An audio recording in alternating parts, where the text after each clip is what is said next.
শীতকালে ফুল যখন বাগানে ফোটে তখন মানুষজন এক স্থান থেকে অন্য স্থানে বাগান পরিদর্শন করতে যায়, কিন্তু কয়েক মাস পরে যখন ফুলগুলা শুকিয়ে আসে তখন ওইসব মানুষ বাগানে যেতে চায় না ফুল পরিদর্শন করতে।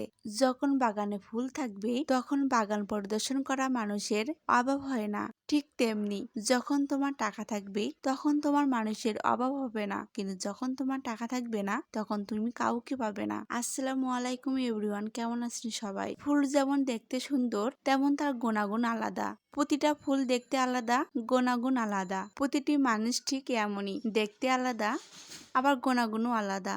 কারোর সাথে কারোর কোনো মিল নেই। আল্লাহ তাআলা মানুষকে পাঠাইছেন তার ইবাদত করার জন্য, কিন্তু মানুষ ইবাদতের পরিবর্তে এমন কাজ করে একজন বান্দা অন্যজন বান্দার উপর জুলুম করে, তাদের ক্ষতি চেয়ে পিছনে পড়ে থাকে। আসলে এটা কি ঠিক?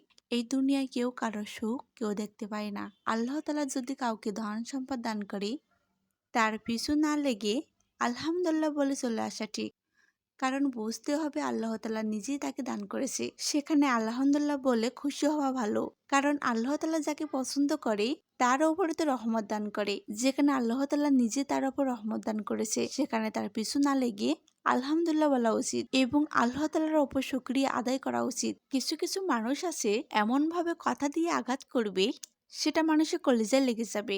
গ্রাম অঞ্চলে একটি কথা বলে, হাতি কাদায় পড়লে মশাও লাথি মারে। কিছু কিছু মানুষ আছে অন্যের দুর্বল পয়েন্ট জানার চেষ্টা করে, সেটা সেই এমন ভাবে শুনবে মনে হবে আমার কষ্টের কথা শুনে সে অনেক কষ্ট পেয়েছে।